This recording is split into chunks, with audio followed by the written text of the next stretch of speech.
How's it going, guys? So right now, I just have a bunch of workout footage that I just want to show to you guys because there was a day where I got a footage I didn't really record it.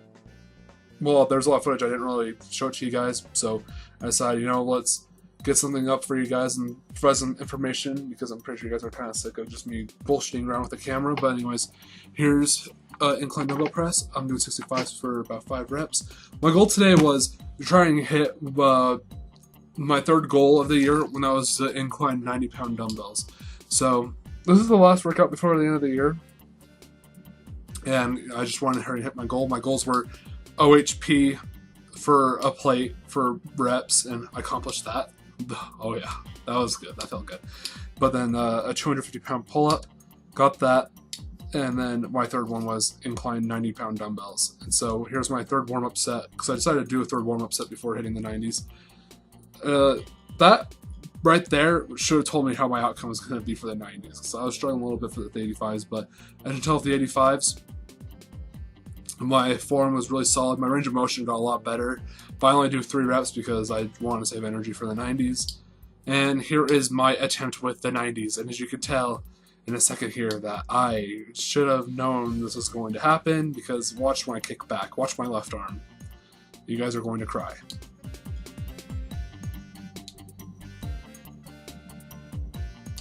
It's the psyching out part that really gets to you.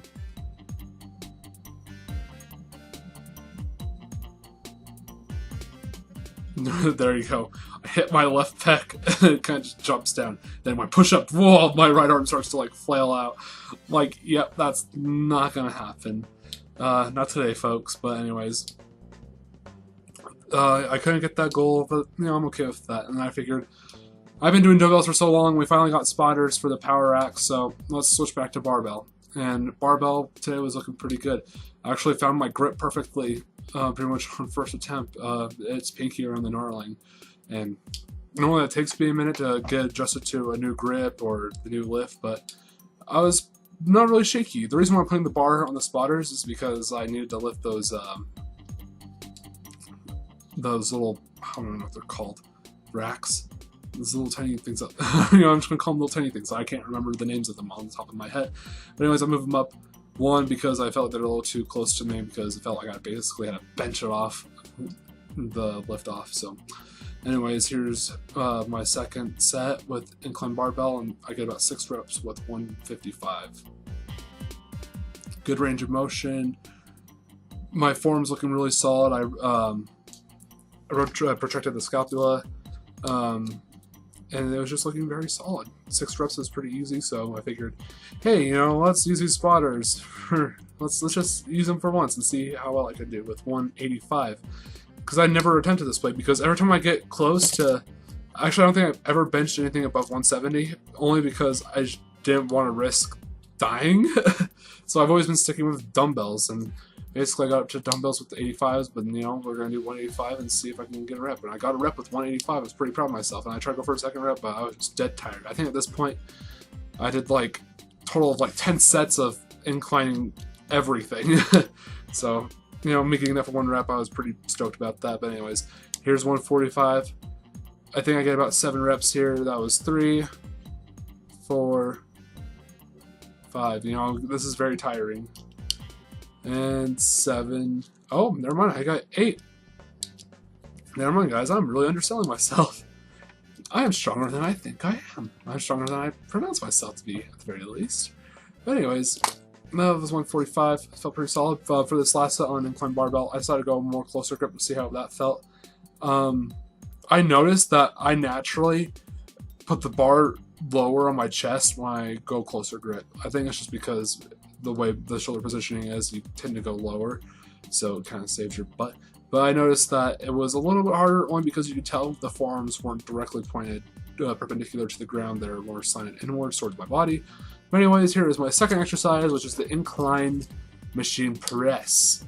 And right here, I do the stop at the bottom to break up the concentric eccentric. That way it's less taxing, and it kind of gives me the effect of like a pause bench. So that way I can get more powerful off the chest. But right now I'd say it's more of my triceps right now that are a little bit lacking, because you tell, like, look at that lockout. The lockout takes longer than the actual lift off of the chest. So I know it's not my chest that's lacking, it's my triceps. But anyways, I was dying at that set. Anyways, here's the second one.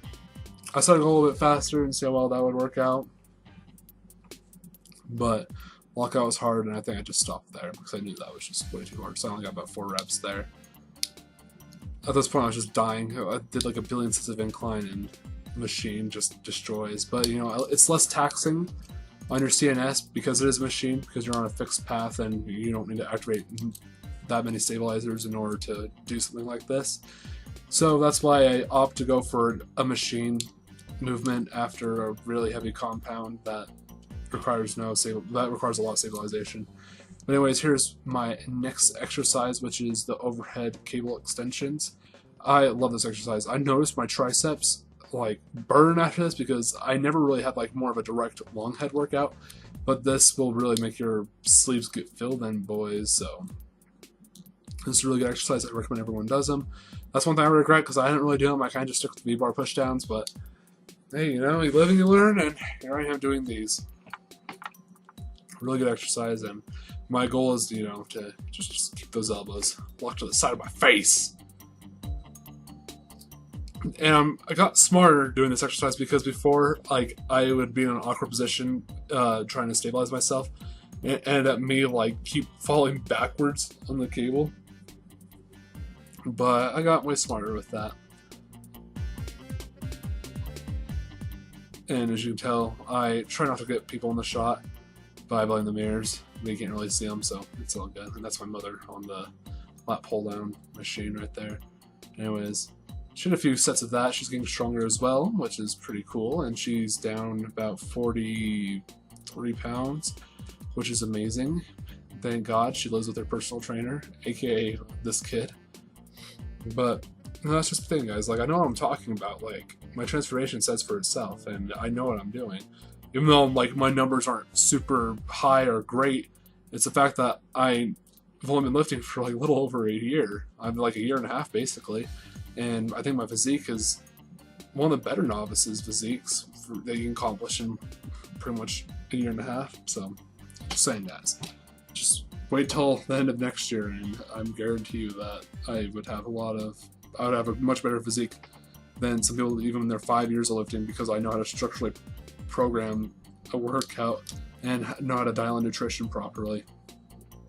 And I know what key lifts to get better on in order to improve my physique. Anyways, we have rest pause style chest flies on the machine. The reason why I'm standing up and going back behind it is that I can get a little bit leg drive with these flies if I stand up like that, and plus it lets me have a little bit of better contraction. It's like a low fly basically, and I feel like it's and it's also less strenuous on the rotator cuff, because when my shoulders were back against that bench, my shoulder blades were also stuck on the bench, and every time I would squeeze forward, it like hurt my shoulders for whatever reason. But when I stand up and my shoulder blades aren't against the bench, I feel completely normal because I have more space to move my joints around. So there's that. And here's a funny little story. I ran back to go put on my hoodie, and I threw it on the floor because I was like, okay, I'll just throw it on. Well, before I had to start my next rest pause set. In the middle of me putting it on, I was like, oh crap, my rest pause set is up next. So I only put it on like halfway before finishing putting it on, and I was done there. So luckily I was getting kind of cold. But anyways, I don't know. I think the longer I fast, the colder I get, but that's pretty natural. But anyways, here's my last exercise, V-bar pushdowns. I'm doing about 85 pounds here, I believe. No, just 80. I can tell because there's no 5 pounds on the stack right there. I do about 13 reps, and I do 4 rest pause reps for 4 sets. This is a great exercise as well. I think it's an overall just good tricep exercise. I let the thing go up a little bit more than like so basically I let it kind of pull up a little bit more than my extension. Like you see like how it doesn't, I get a little bit of light activation doing that, but basically it would also help work the long head of the tricep better too, so it kind of gives it that, you know, more focus oriented thing. But this is a really good exercise. I try to do, basically I did a rest pause chest and a rest pause tricep, and I did a focused tricep. And I'd say the incline press was more of a focused chest, but I don't know, it's just a compound in general. But anyways, this was today's workout. I hope you learned something new and about how my style of training, and enjoy.